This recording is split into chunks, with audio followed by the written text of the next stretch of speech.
Good afternoon. Good Friday afternoon. Today is day 314 of a very eventful week. And the most crucial thing that happened, the most lasting thing that happened, is what happened in Washington, D.C. We've seen a lot over the past 4 years. I've seen a lot over the past 4 years with this administration. But I would have never imagined anything as horrific as what happened in Washington, D.C. This was not a political rally. This was not democracy in action. This was anarchy.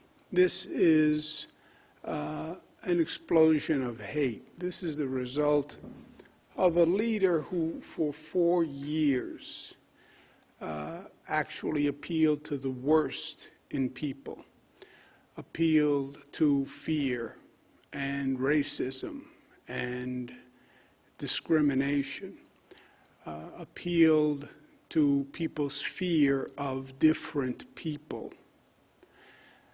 This country is made up of different people. That's the founding premise of the country. We're all different.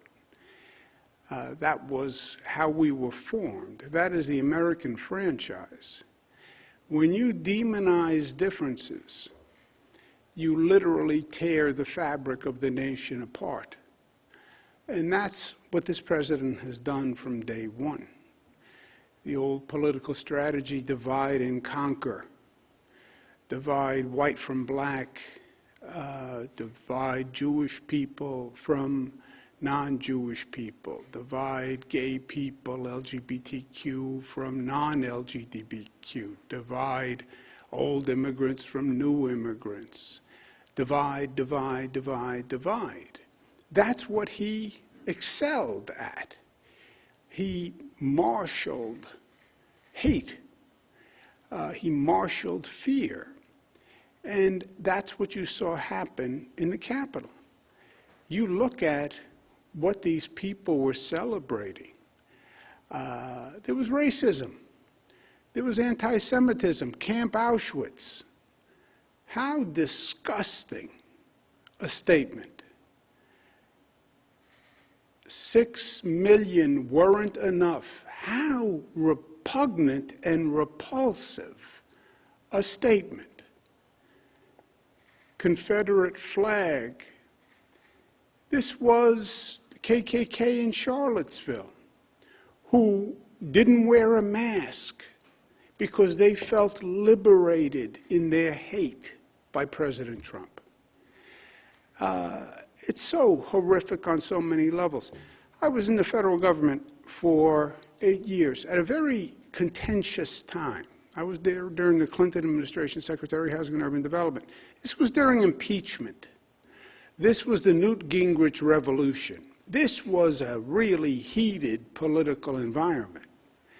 But nothing like this. Nothing like this. Nothing like the vitriol and hate that we saw here. From a security point of view, I'm shocked at what they allowed to happen. I remember walking into a federal building, you had to go through metal detectors, take everything out of your pockets as a cabinet secretary. The security of government, the security of the American government, that is paramount. And international countries and anarchy groups watch this. State of the Union address. Several times, I was the cabinet member who didn't attend the State of the Union. Why? They were so security conscious that they said, well, if everyone is in the state capitol, it's an opportunity for someone to attack. So they had one cabinet member stay out, just in case there was, God forbid, an attack. Look at the level of security and the level of planning. And then they gave me all these briefings and showed me all these national security issues. What happened to the security of the nation's capital? I mean, if you're looking at this, any bunch of thugs, any mob, can literally take over the government, which is what they did. The police, what happened? What happened to the security forces? I mean, look at the difference when President Trump wanted to walk across the street to hold the Bible in front of a church for a photo opportunity. He had the Attorney General as the advance man. He had troops. He had tear gas. He had people on horseback clearing the way for a photo opportunity. When there are protests for civil rights with predominantly black and Latino protesters, look at how they acted. And here you had for hours this crowd running rampant. They said to me at the beginning of it, maybe we should send down National Guard. I said, well, by the time we assemble the National Guard and we get them down there would be hours. I'm sure, given the police presence in Washington, D.C., they're going to have thousands of police in a matter of moments. It never happened. It never occurred. How does that happen? And what signal does it send about the vulnerability of this nation? I mean, it is so disturbing on so many levels. I'll tell you the truth. I can't stop thinking about it. This, my friends, is a moment in history. There are moments. What did you do at the time of 9/11? What was your reaction? What was your response? There are moments that define you, that are a picture of your character and a picture of your soul and what you believe and who you are fundamentally. COVID was a snapshot, a long snapshot, but a snapshot. What did you do when COVID happened? How did you react? Did you stand up? Did you run away? Were you competent? Were you incompetent? It was a moment. This is a moment in history. And we're going to be defined by what we did in this moment. Certainly elected officials are going to be defined by this moment. Certainly federal elected officials are going to be defined by this moment. It's what statement we make as a people about what we believe about government and democracy. I believe President Trump should resign. I believe if he doesn't resign, I believe he should be impeached. Well, he only has 13 days. That's not the point. The point is the statement that we do not tolerate this as a government. That's why impeachment.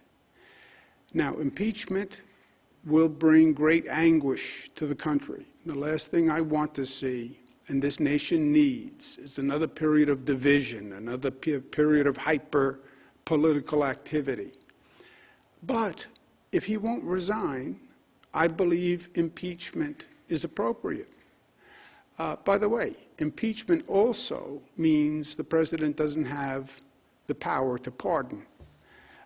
And some of the pardons this president has done are really reprehensible. But I believe if he doesn't resign, he should be impeached. But I believe he should resign. I call on every New York federal official to call for President Trump's resignation. Don't put the country through an impeachment. Don't wait for any cabinet action. Call for him to resign as his own act, but call for him to resign. I don't care if you're a Democrat I don't care if you're a Republican. I don't care what you are. You're a government official. You took an oath. You saw the anarchy. You saw the hatred. You saw the vandalism. You saw the theft. You saw the breakdown of society. You saw this nation look like a joke internationally. Put your politics aside and do what any reasonable American believes. Now, even in this political time, we still have reasonable Americans. There is no reasonable American who looked at that screen and saw what happened and said, this is okay. There's no reasonable American who saw what the president did and said, this is okay. None. Are there hate mongers who say, yeah, that's right, overthrow the government? Sure there are. Sure there are those voices. But don't respond to those voices. Don't respond to those voices. Respond to what reasonable Americans, reasonable New Yorkers believe, responsible New Yorkers believe. Put principle over party. There is no Republican or Democratic elected official, federal official, who can look in the mirror today and say, I condone what happened. I condone what this president did. None. You support an orderly transition of power? President Trump resigns. Vice President Pence takes over. Vice President Pence governs for the remaining days. That's an orderly transition of power and a statement of principle. Make that statement today. If you don't, you will live with it forever. And the question is simple.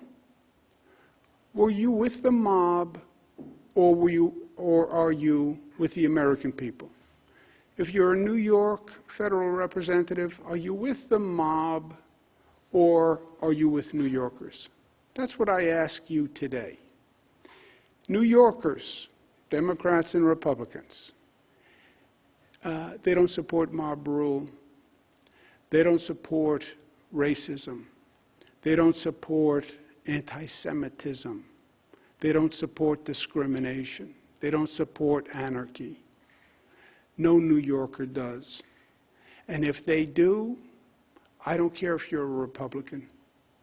You don't want to represent those sentiments. You don't. No responsible elected official should.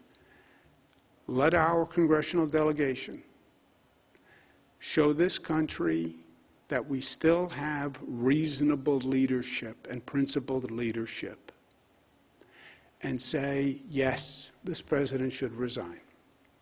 The president should resign. Show that solidarity. Show that, yes, there is some common sense left to government and some decency left in elected officials, despite the crazy political times. And if you don't, you will live with it. You will live with it. The question will always be, what did you do when Washington anarchy descended? What did you do when they were climbing through the windows saying 6 million dead Jewish people wasn't enough? What did you do at that moment? And you'll live with the consequences.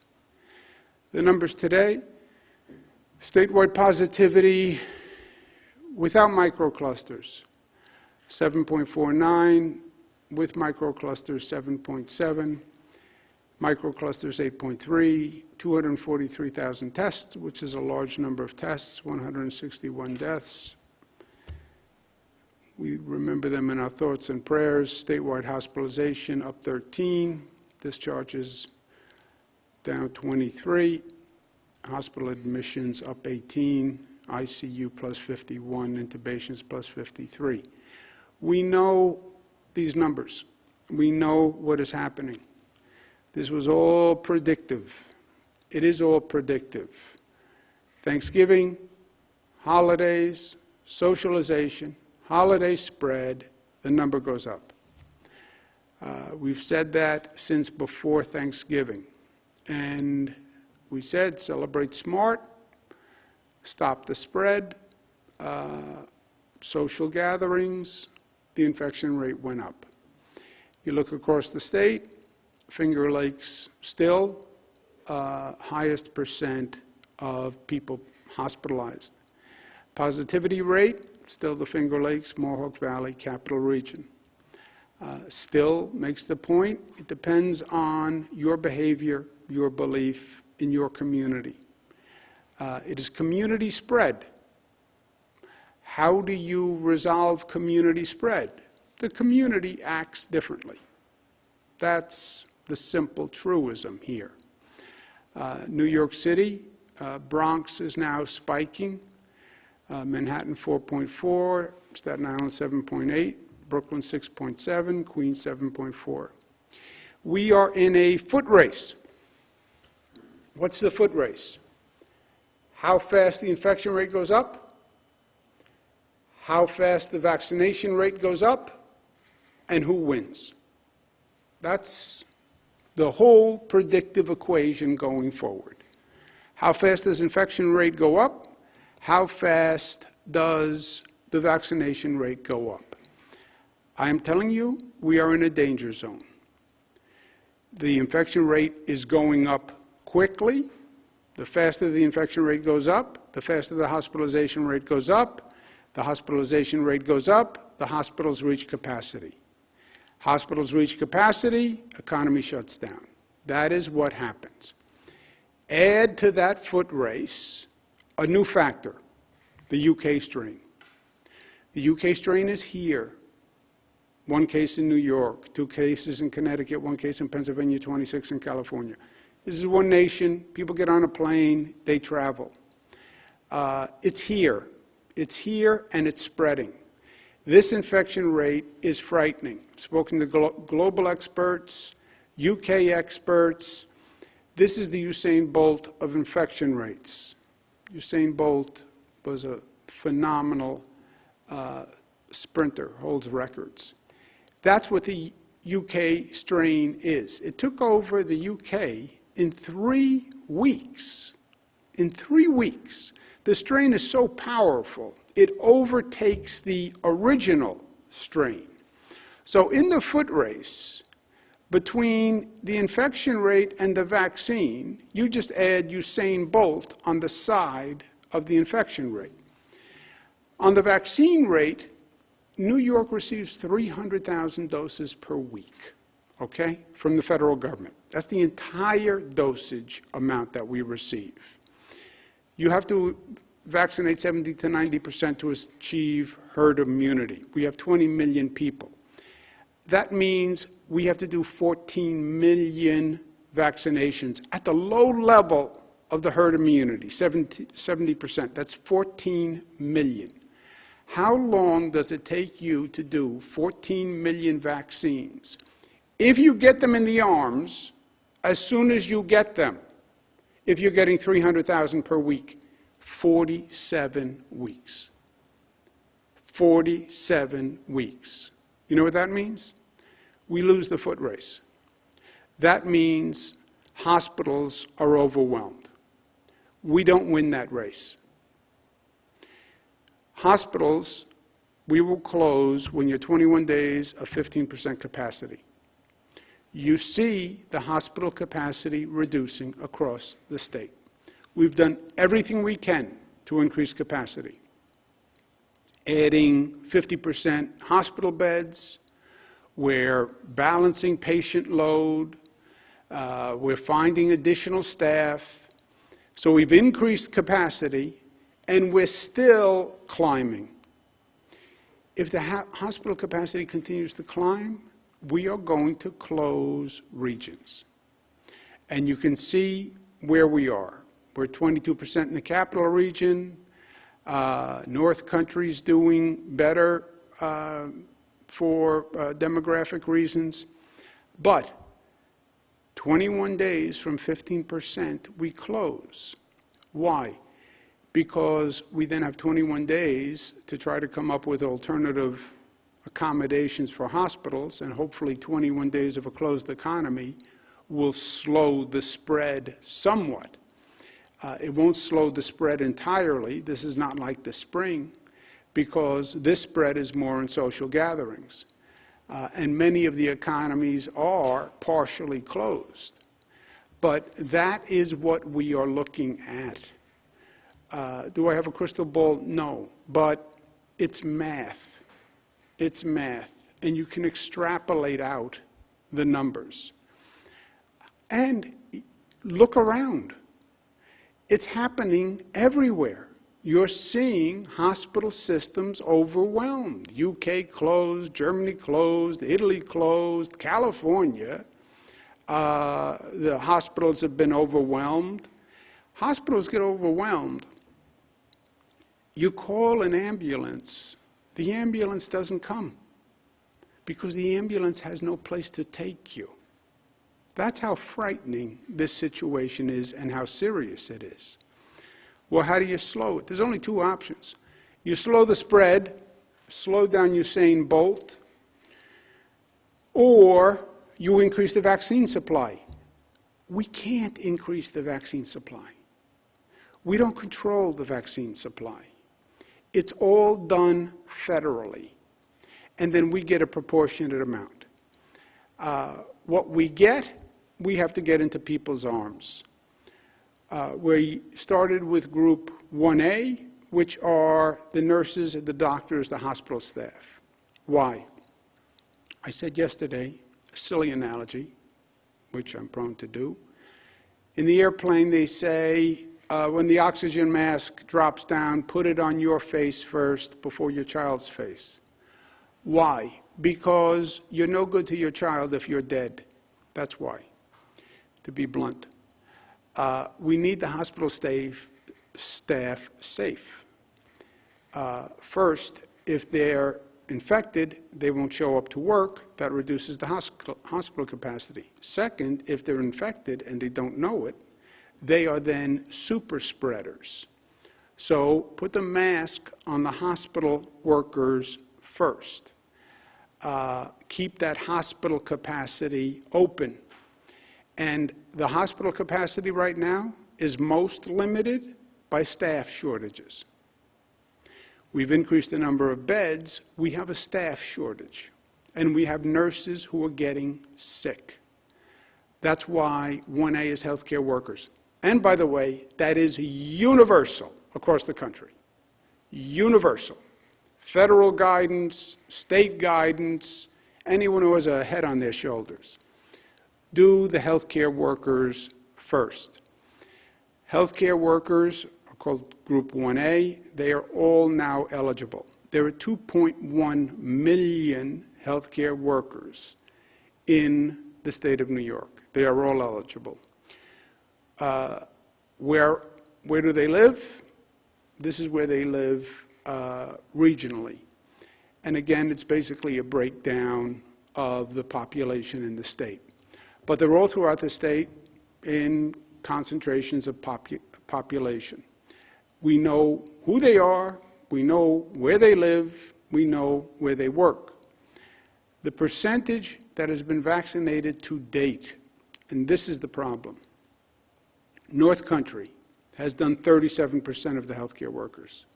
Finger Lakes 26, Buffalo 23, Southern Tier 23, Central New York 24, Mohawk Valley 23, Capital Region 29, Long Island 25, New York City has only done 13. New York City not only is the lowest number, it's also one of the places of the greatest density, so we're concerned about it. But those numbers are very, very low, and they're just nowhere near where we need to be. What is the percent of healthcare workers you still have to do?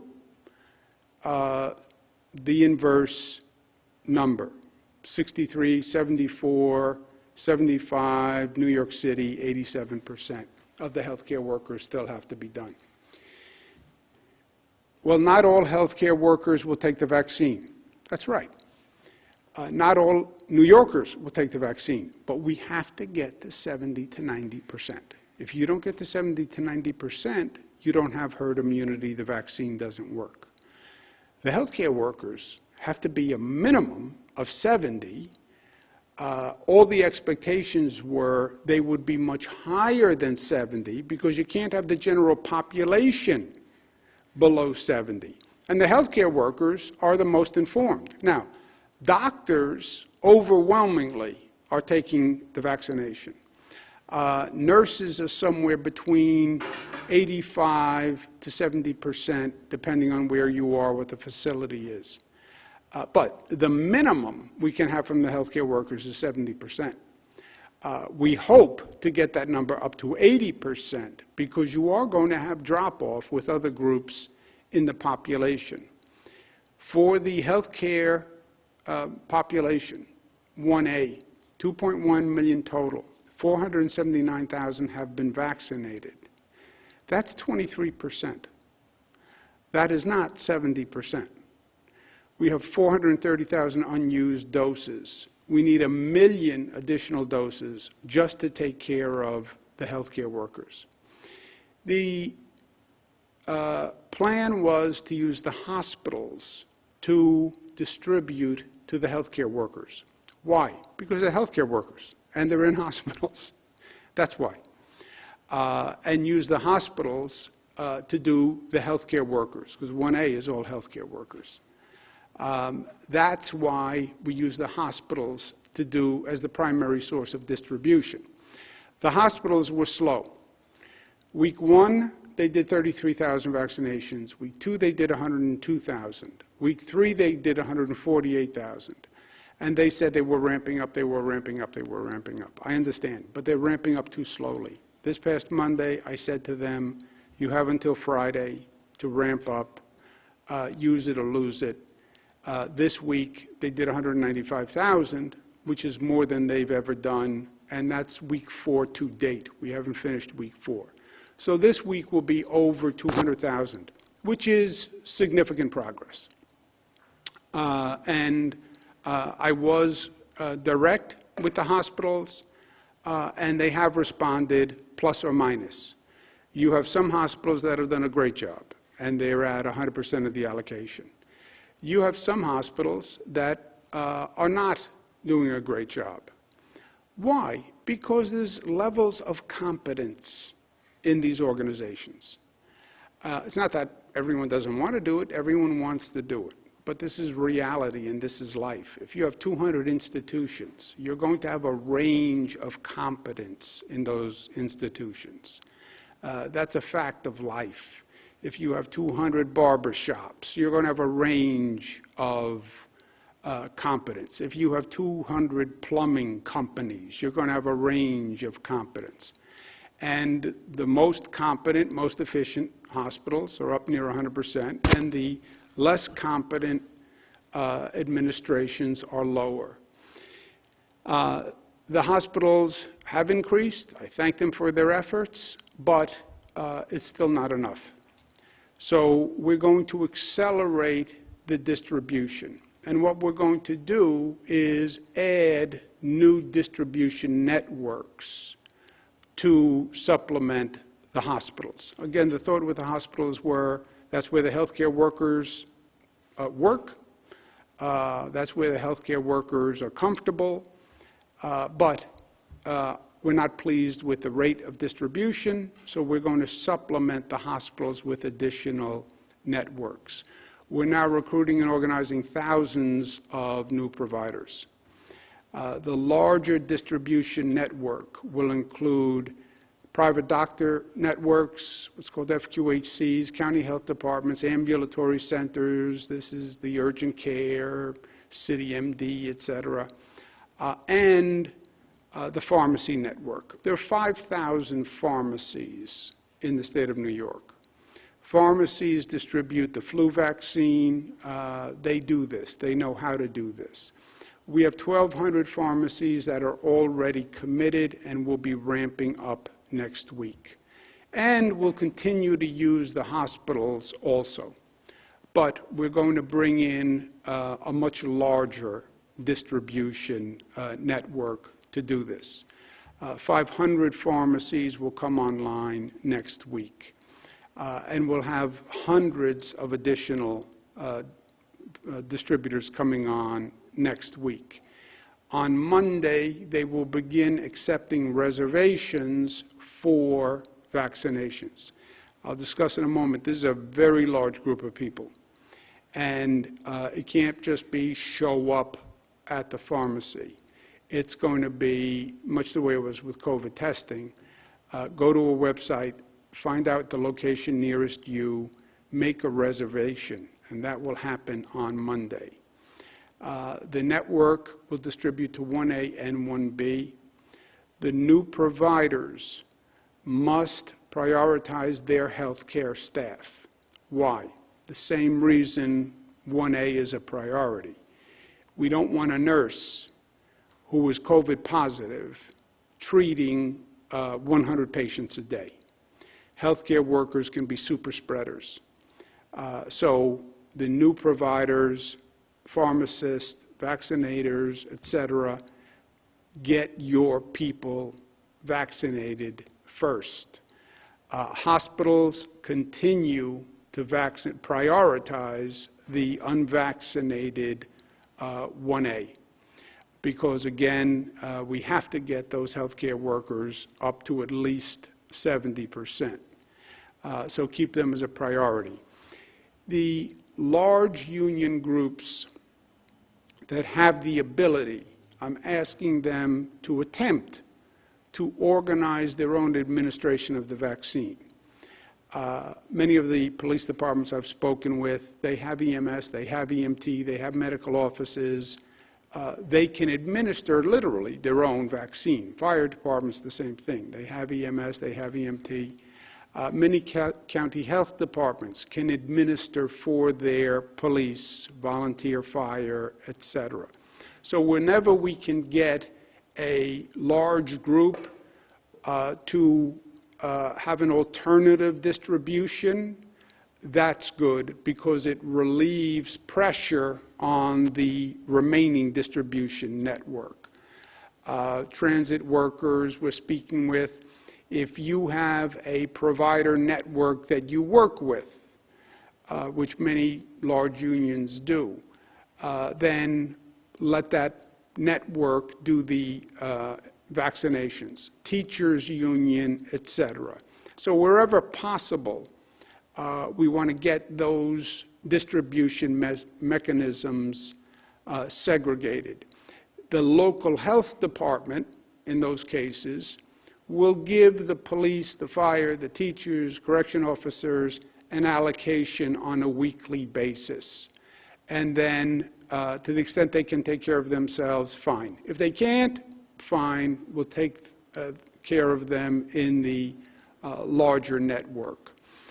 But to the extent we get groups to organize their own distribution, that will free up the distribution mechanism to focus on the largest group in 1B is 75 plus New Yorkers, 75 years old and older. This is the group that is most at risk. This is the group with the highest death rate. This is by far the largest group in 1B, are New Yorkers who are 75 years old. And these are people who have been hyper-cautious now for many, many months. And they've been in their apartment, they've been in their home, they haven't seen their family, they're afraid to go out, they're afraid to get COVID. This is the group that desperately needs the vaccine. Department of Health is going to hold a webinar on Monday for all the new providers and people who want to participate. Again, there are 5,000 pharmacies. We want to make sure they all understand the rules of how to participate. There are hundreds and hundreds of doctor networks that will qualify. We want to make sure they all get signed up and they know the rules. All the county health departments and the unions who are thinking of doing administration themselves. The webinar will be for you, and that will be on Monday. 1B is a very large group, 3.2 million New Yorkers in 1B. 1B, 870,000 teachers, 200,000 police and firefighters, 100,000 public safety workers, correction officers, etc., 100,000 public transit workers, 1.4 million 75-year-olds. That's why, to the extent we can get those public employee groups to manage their own vaccine, allows us to focus on the 1.4 million 75-year-olds. And again, that's by far the largest group. And those are people who desperately need it.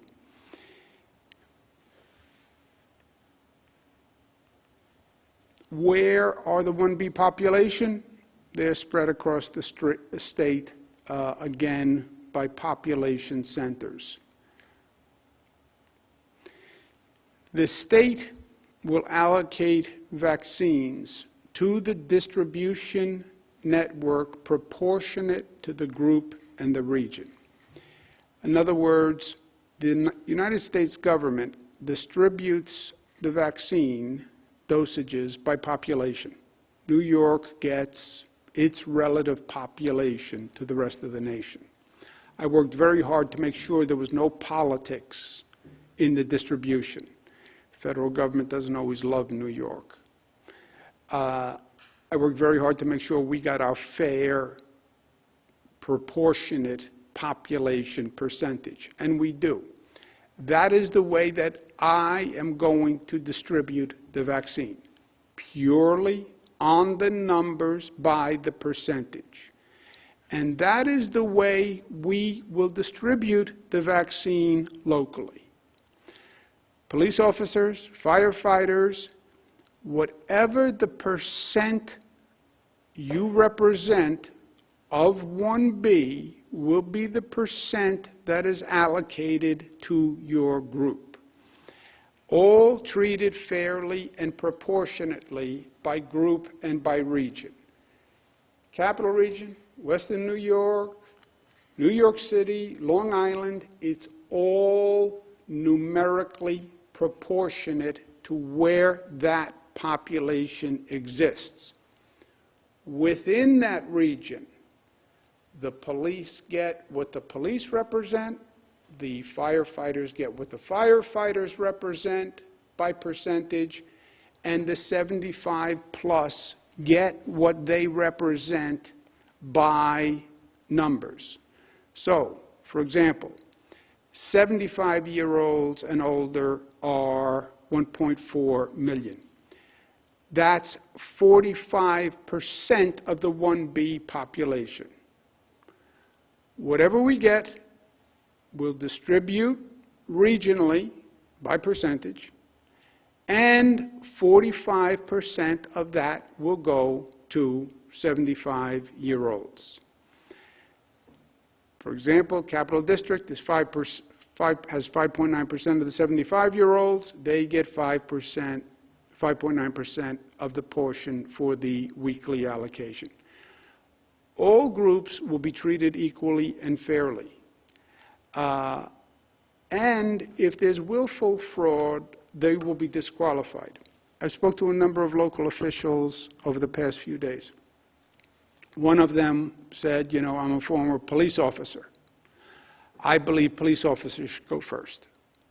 One of them said to me, I'm a former teacher. I believe teachers should go first. Let me be clear. I can argue that police officers should go first. I can argue that teachers should go first. I can argue that 75-year-old people should go first. I can argue that correction officers should go first. I can argue for any of them. I will argue for none of them. I will argue fairness for all of them.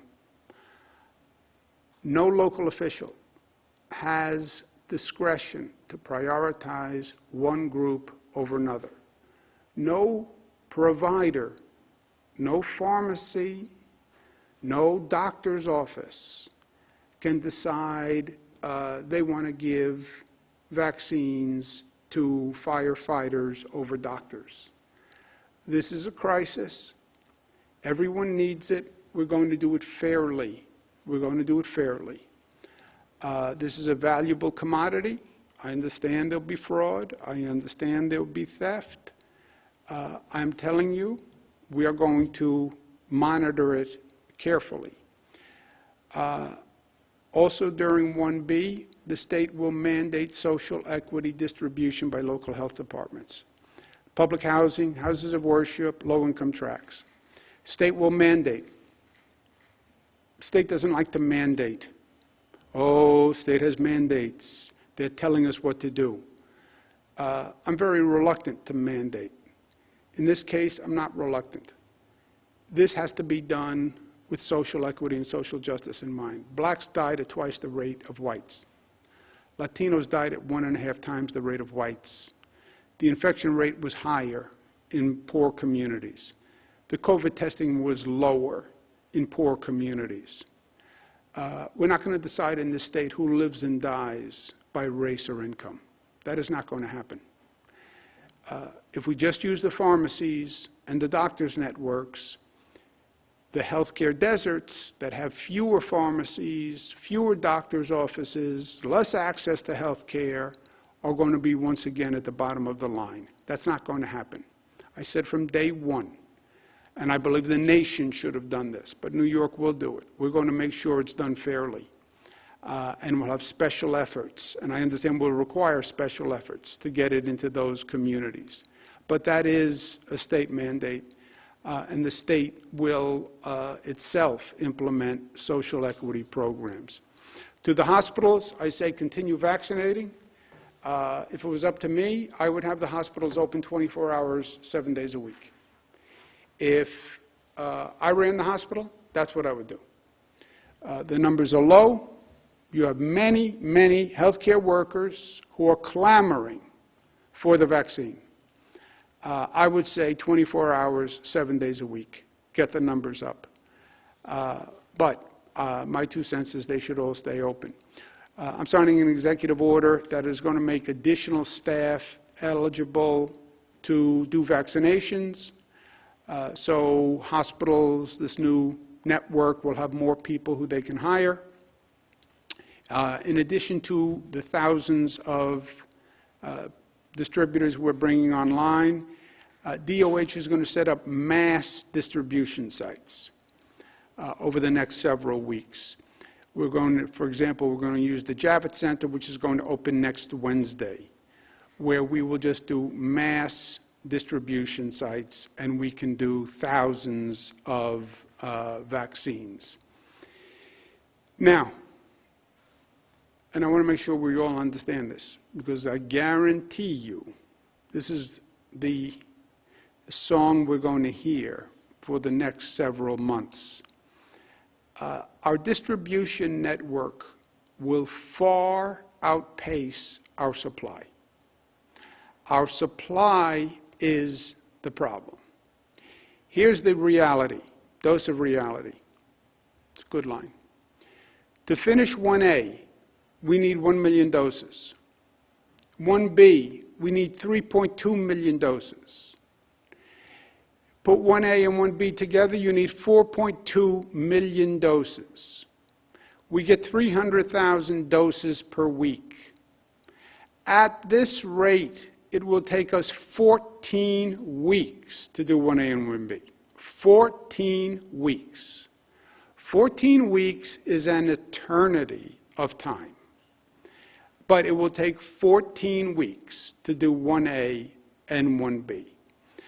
14 weeks, that's April 16th before we get through 1A and 1B, which is just the healthcare workers, the public employees, high risk, and 75 plus, okay? 75 plus leaves a lot of members of the general public out. But even if you're 75 plus, it's 14 weeks before we can get through the entire population. And again, 75 plus, that's 1.4 million people. It's the largest single group. So when you're talking about 14 weeks, we're talking about more of a scheduling and a planning operation than anything else. Don't say, well, the governor said, I'm eligible, I'm over 75 years old, but I can't get a vaccine done. It's going to take 14 weeks to get all 75-year-old people done. We'll start to identify pharmacies next Monday. You'll call the pharmacy will give you an appointment. Don't be surprised that the appointment is 3 months from today. That is the necessity by the supply we receive. We'll get more drugs. I can't. If I would, I could. Pfizer, Moderna, hopefully the supply increases. President-elect Joe Biden is making some moves that I think are very smart. I'm working with his team on moving supply as quickly as possible. Maybe Johnson & Johnson comes online, maybe AstraZeneca, maybe the supply goes up. But we can only distribute what we receive. And 14 weeks is a long time. I'm going to put a new unofficial rule in effect, which is Matilda's rule. Matilda is my mother. My mother is 75 plus, barely 75 plus. I know what's going to happen. My mother wants the vaccine. My sisters call regularly and say, when can mom get a vaccine? They're now going to hear, oh, mom is eligible for the vaccine. Yes. That doesn't mean, mom, that you can get the vaccine tomorrow. Monday you can make a reservation, but it's going to take 14 weeks. My mother is very sweet, and my mother's a very loving person. But my mother also has a stern side. So I just want to be clear with my mother, and with everybody's mother, and with everybody's father, and with everybody's grandfather. We're talking about 14 weeks until the federal supply is increased. So let's calibrate our expectations. This is about planning, and this is about scheduling. To the local teachers, etc., plan on 1/14 of your allocation per week. I would suggest you then schedule and prioritize within your group who should go first. Teachers, and I leave it to you, teachers who are in the classroom go first. Teachers who are older go first. You know, I leave that to the union. Police, who goes first? You'll be receiving roughly 1/14 of your total allocation per month. Same thing with transit workers, et cetera. This is going to be more of a planning tool than anything else. Federal government increases, knock Formica, they do. As soon as we get an increase, we'll increase the supply. It's very simple. But the one refrain, which everyone will say, is, I need more. Every local health department is going to say, I need more.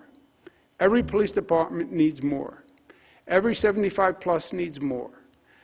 Everyone is going to say, I need more. And they're all going to be right. We are rationing a scarce commodity that we don't control. It's from the federal government. And by the way, the first person to say, I need more, is me. I've signed numerous letters to the federal government saying, I need more. I believe the federal government should be releasing the second dosages now, rather than holding the second Pfizer dosages. I think they should be expediting the approvals of the other vaccines. I need more. So before a reporter asks me next week, Well, I was speaking to the local health department, and they say they need more. Let me preempt that. I need more. 300,000 just for 1A and 1B is 14 weeks. Somebody like myself, I'm not even in the planning stage right now. That's the reality. So let's prioritize and quickly use what we can. We have many distributor options. The slow distributors of the vaccine will not be used from the program. If we have a slow distributor, we'll just move on to a faster distributor because we want needles in arms. A couple of other points. On Monday, we're going to have the State of the State.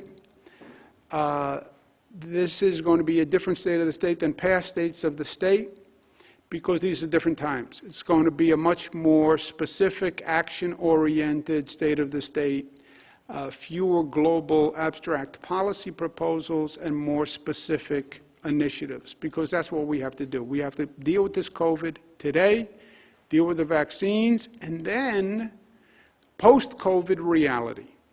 Post-COVID is a different world. Post-COVID is a transformed world. Post-COVID is a transformed economy. How do you rebuild an economy? How do you take advantage of the new opportunities post-COVID? That's going to be the State of the State. A couple of items that are going to be in the State of the State, which I'm going to talk about now, so they won't be in the State of the State. At a time when the Trump administration seeks to strip Americans of their voting rights, we did see a lot of concern through the election time, and we want New York to be a champion of democratic reforms. I'm going to propose legislation to speed up the county by requiring county boards to process absentee ballots as soon as they're received and begin counting and reporting them on Election Day. We're also going to extend the time for absentee ballots from 30 to 45 days before an election and extend early voting hours. It worked well, extend it. One of the most horrific results of the pandemic has been a striking increase in domestic and gender-based violence.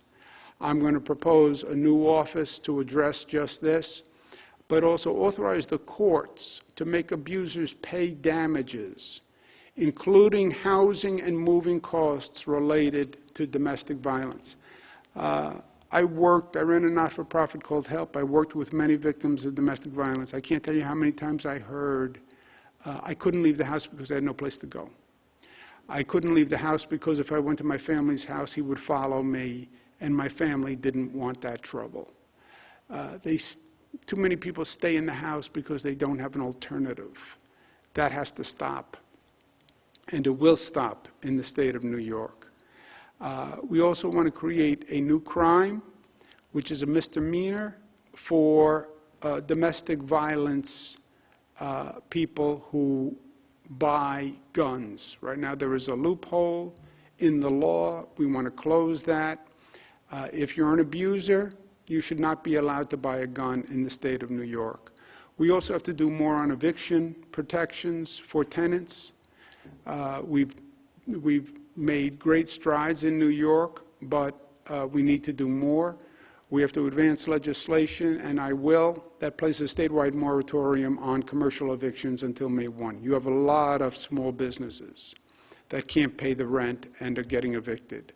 And we should have in law that you can't evict those small businesses until May 1.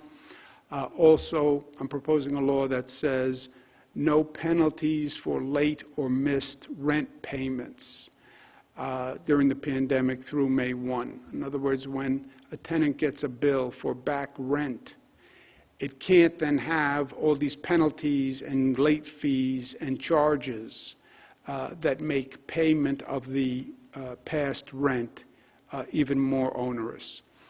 And then on the good news side of things, Pier 76 on the west side of Manhattan, which is just a phenomenally amazing sight. You know, if you can just imagine this, that's the Hudson River. and that is the West Side. And this is a pier that just goes out into the Hudson River. It has been used as a tow pound for many, many years. City of New York said 20 years ago that they would stop using it as a tow pound because it's just a phenomenal piece of real estate. Last year, the legislature passed a law saying that the NYPD had to vacate by this January 1 and penalizing the NYPD if they didn't, $12 million penalty. That piece of real estate will then be transferred to the state. The state will transfer it to the Hudson River Park Trust, and it will be a public space. And we're going to put out proposals for designs that are going to start this month. But this is going to be a magnificent asset to the West Side, and especially during these tough times and tough days, a beautiful open public space that will just be a great place to take in New York. I think it'll be a visitor attraction. Long term, the Hudson River Park Trust will decide what the use of it is. But in the interim, we'll make it a great public space, and I'm very excited about that. I want to thank the people who worked on this for a long time. Sometimes government can be slow, and sometimes you have to really fight the fight to get it done. I especially want to thank Deborah Glick, who championed this effort and wouldn't take no for an answer, and I respect that. But that is good news, and I feel good about that. And I feel good about this. Go Bills.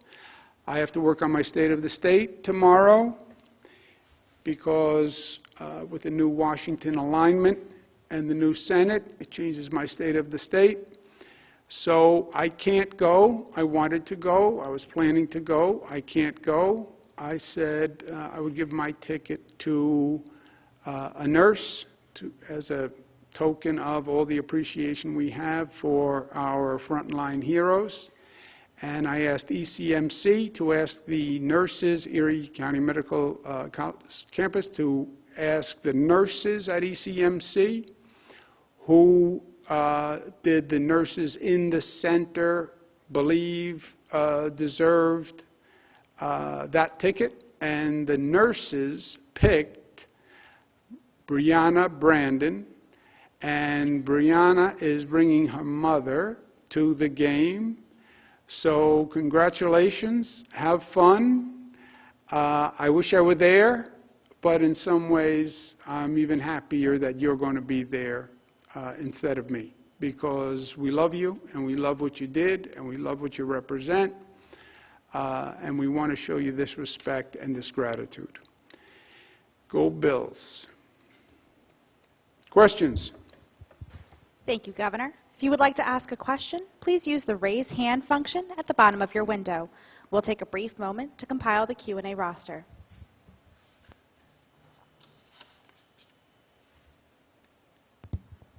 Governor, you now have Jeff Cole from WWNY. Jeff, your line is now open. Please unmute your microphone.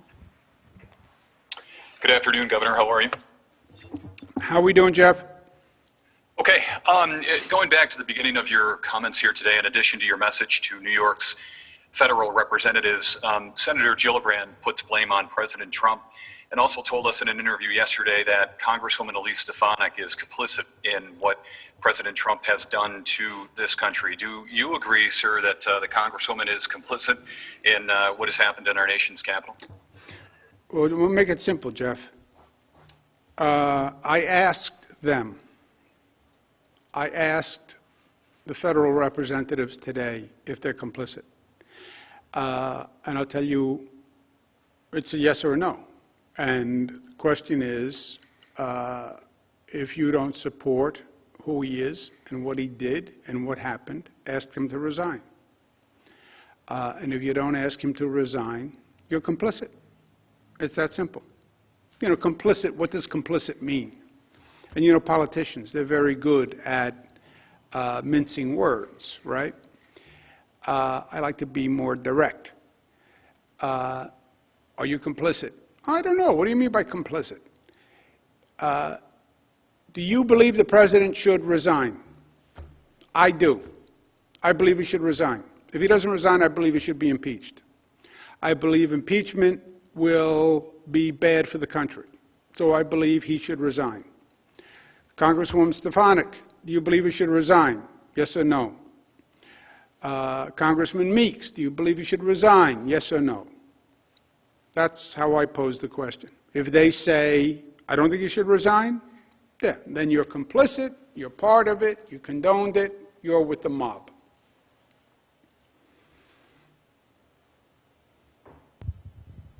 Governor, you now have George Stockberger from WETM. George, your line is now open. Please unmute your microphone. Hi, Governor. How are you? How are you? Good. Chemung County has been in the orange zone since October. Chemung County now has about 200 cases. Steuben County has over 600 and is not in the zone. Can you explain why Chemung County is still in the orange zone?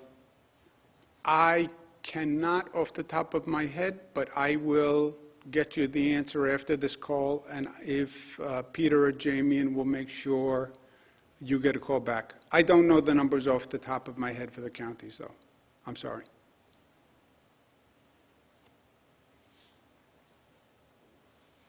Next question, operator. Governor, you now have Jeff Kulikowski from WSYR. Jeff, your line is now open. Please unmute your microphone. Hi, Governor. How are we doing, Hi, Jeff? Governor. How are you this afternoon? Good, good. Go Bills, right? All right, hold on. Let's stay on that for a second. Jeff. Okay. Okay, here we go. Go Bills. We're doing the Bills as a pilot, right?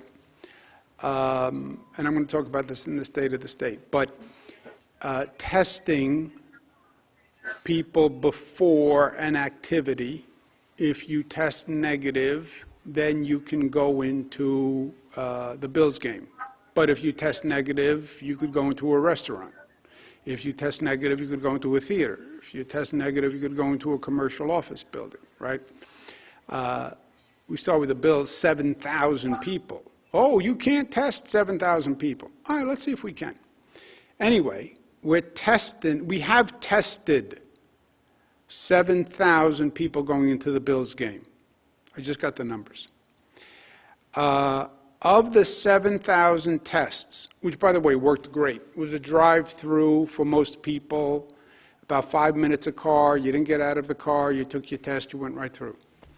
7,000 tests.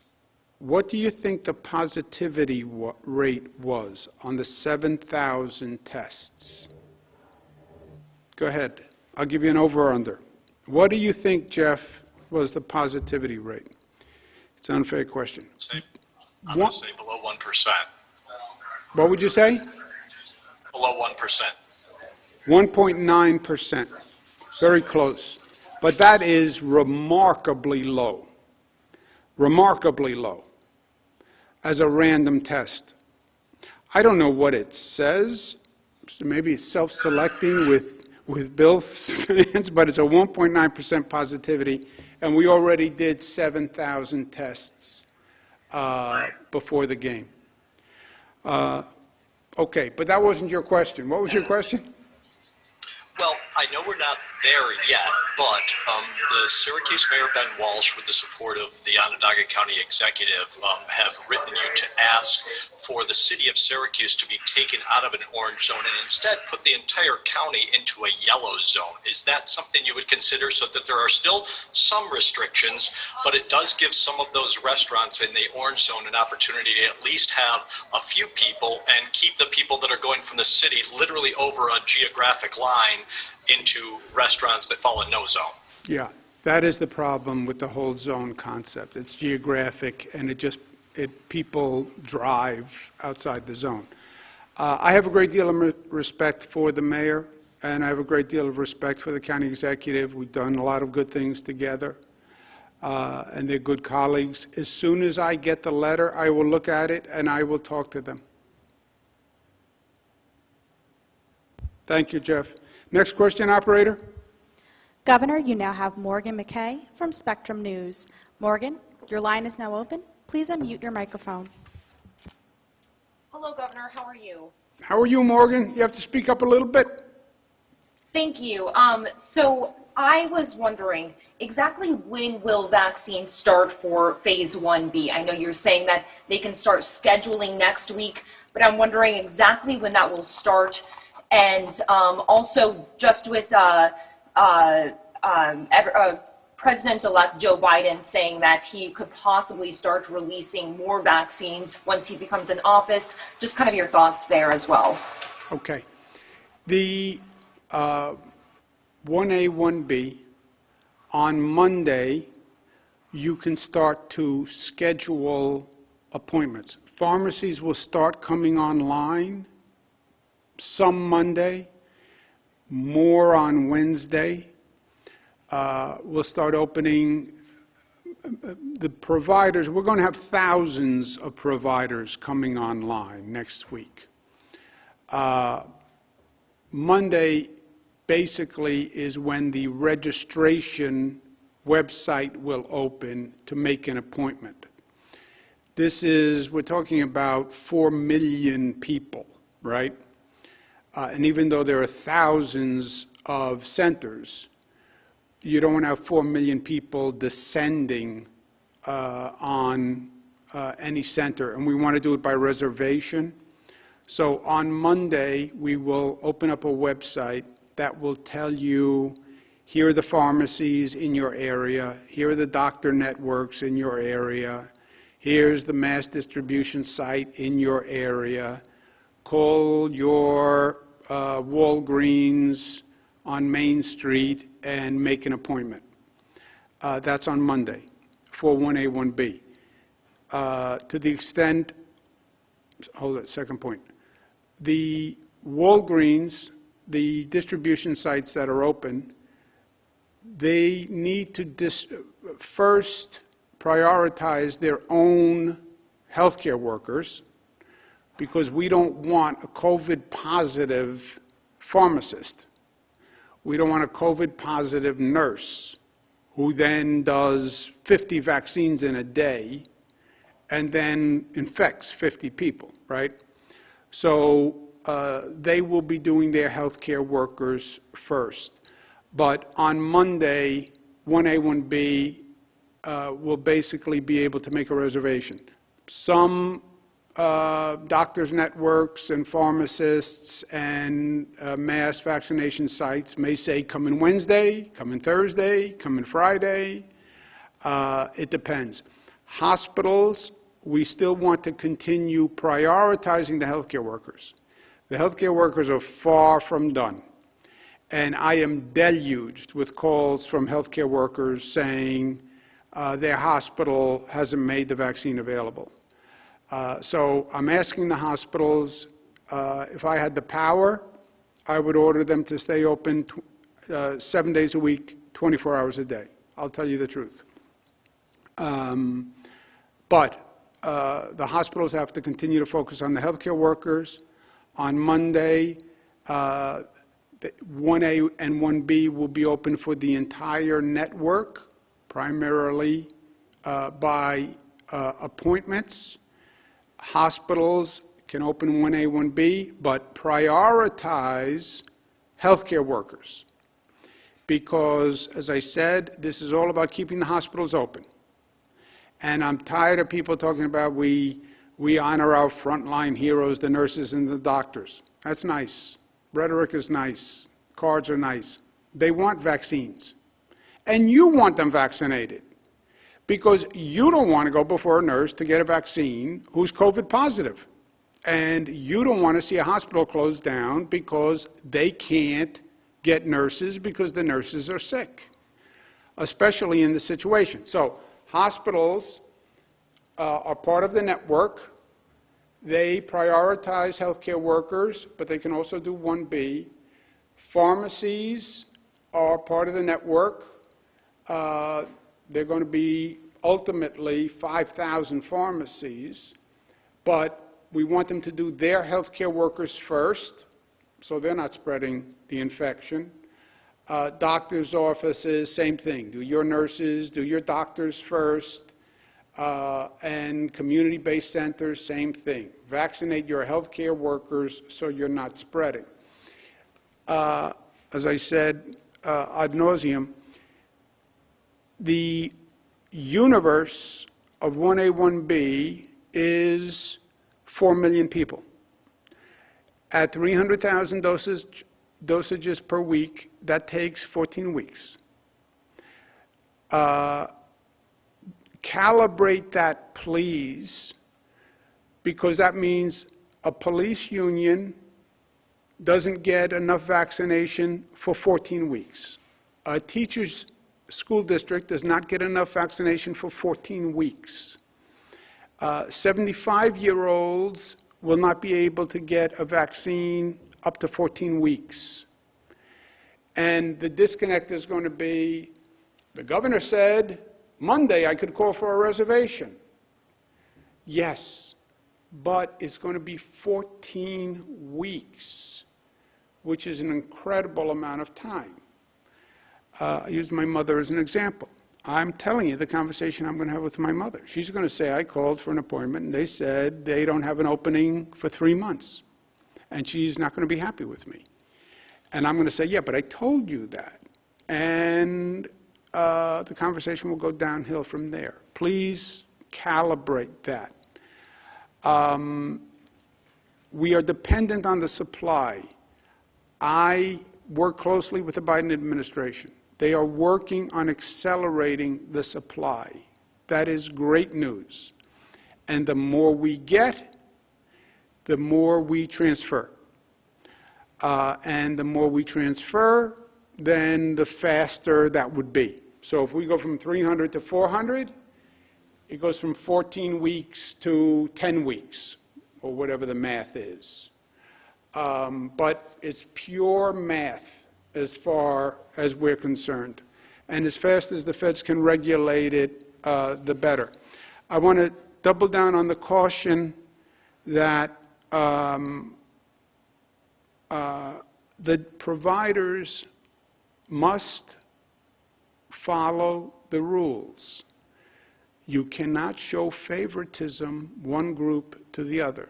And you can't give the vaccine to people who are not eligible for the vaccine. I don't care if the person thinks they're a big shot. I don't care if it's a mayor. I don't care if it's a county executive. I don't care if it's a bank president. People are people, and lives are lives. And nobody's life is more important than anyone else's life. And this rationing system, this prioritization was accepted federally, nationally, by governors all across the state. It makes sense. It's fair. But we have to do what's fair. And don't commit fraud with the vaccine. And don't give it to your friends. And don't give it to your family who's not eligible. Follow the law. And it is the law. And if you don't follow the law, we're going to enforce the law. So on Monday, it opens for 1A, 1B. To the extent you can make a reservation and somebody says you can come in and get it on Monday, fine. To the extent a hospital says I have vaccine that I can make available on Monday, fine. The hospitals still have to prioritize the healthcare workers, and they have a long way to go. But if they have extra capacity and they can do 1B on Monday, fine. But make a reservation. Dr. Zucker, Melissa, you want to add anything on that? Gareth? Jim? Beth? Robert? Why don't you just add something, Robert? Next question, operator. Governor, you now have Jeff Preval from WGRZ. Jeff, your line is now open. Please unmute your microphone. Hi there, Governor. Thank you so much for the time. We were expecting some sort of an announcement from you today on the reallocation of unused vaccine doses not used by hospitals to this point. Is there any additional information on that, and are you reallocating any of those doses? Yeah, what we're going to do is this. The main way we're addressing the slow distribution by the hospitals, and again, not all hospitals were slow. You have some hospitals that did a fantastic job. We'll put out the list of the high performers and the low performers, and you've seen the overall increase in the performance. I said on Monday that they had to actually step up, and they went from 10,000 per day to like 60,000 per day vaccinations. And some of them did extraordinary work. But as I said, it is competence. It's 200 organizations with 200 management structures, and you're going to have better, you're going to have worse. It is always the way, you know, and that's what you see. You see better and you see worse. People get defensive. I understand that. I get defensive when people say I'm incompetent. I get it. But numbers are also numbers, right? And that's why you're going to have the numbers of the percentage that that hospital did. The main way we're going to solve it is we're bringing in a new distribution network, right? The thinking was you're doing healthcare workers. Where do healthcare workers work? They work in a hospital. Make the hospital the focal point of the distribution for 1A, because 1A was only healthcare workers. It made logical sense. They are overall slow on distribution. We're bringing in a new distribution network. Thousands of additional distribution points. Pharmacies alone are going to be thousands. Doctors' offices, hundreds. FQMCs, hundreds. Ambulatory centers, hundreds of them. Local health departments must, at a minimum, set up 2 sites themselves. State mass distribution centers. So we're just setting up an entirely new distribution center, which frankly is going to have much, much more capacity than product. We're now going to have the opposite problem. We're going to have 1,000 pharmacies, and you're going to call 1,000 pharmacies, and they're going to say, I have no vaccine. That's what's going to happen. I'm setting up that aggressive a distribution network because I'm hoping for increased supply. With reallocation, what we're saying is, right now, leave the allocation in those hospitals, prioritize healthcare workers, open it up to 1B people on Monday, stay open 24/7 or whatever you're willing to work, and then we're just going to eliminate the slow distributors in favor of faster distributors going forward. So in other words, if you're a hospital that distributes 100% of the vaccine and you're now doing 1B people, I'd rather give you, you know, we have a very scarce amount, I'd rather give you the vaccine than a hospital that I know it takes 2 weeks to get out the same number of doses, right? It's all about getting needles in the arm. So at this point, we're not going to go take back the allocation. Hospital, prioritize 1A, stay open longer. You can give it to 1B, but the slow performers just are not going to get additional allocations.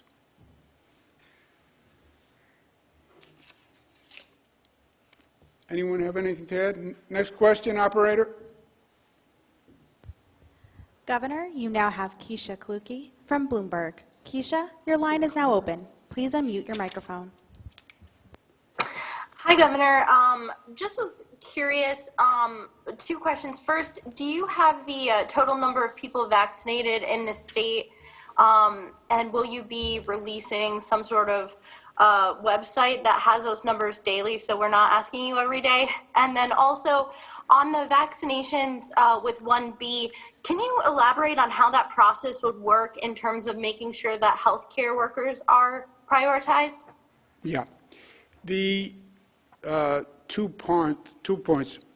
Gareth will give you the most up-to-date vaccination number. Hospitals must continue to prioritize healthcare workers, which means if you're a healthcare worker and I'm not, I'm a police officer, I'm eligible, but if the hospital says I have one appointment left, the healthcare worker is prioritized. Hospitals must continue to prioritize healthcare workers because we must get those people prioritized. On the rest of the distribution network, they all must do their healthcare workers first.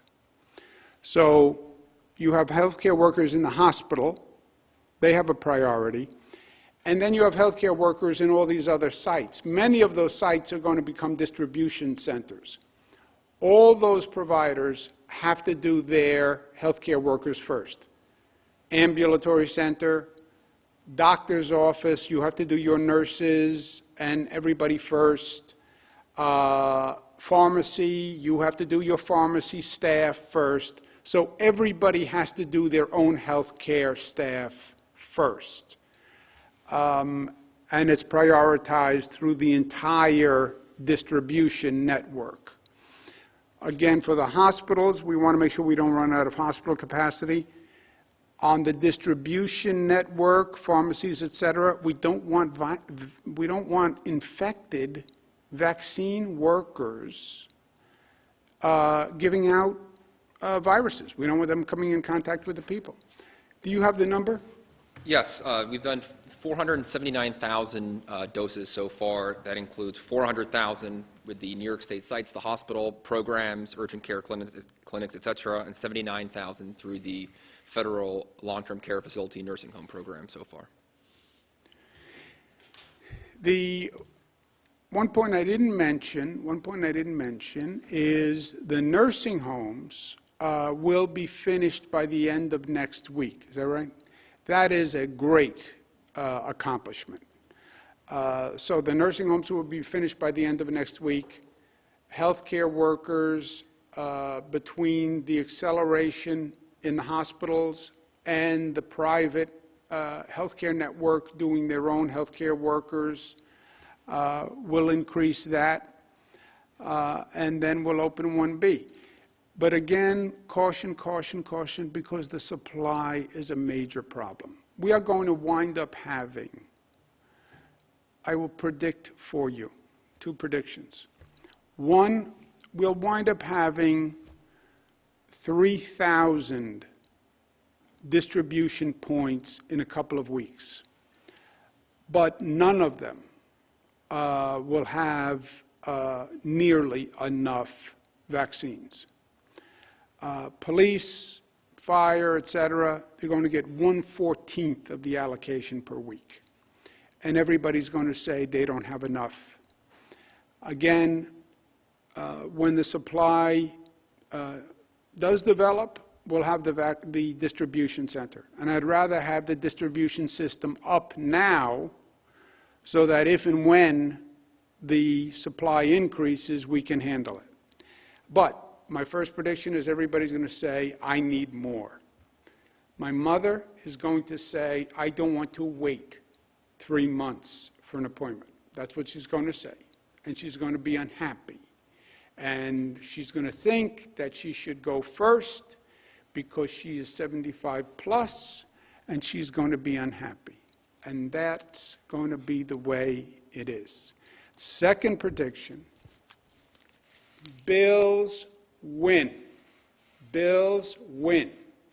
Bet on it. Thank you.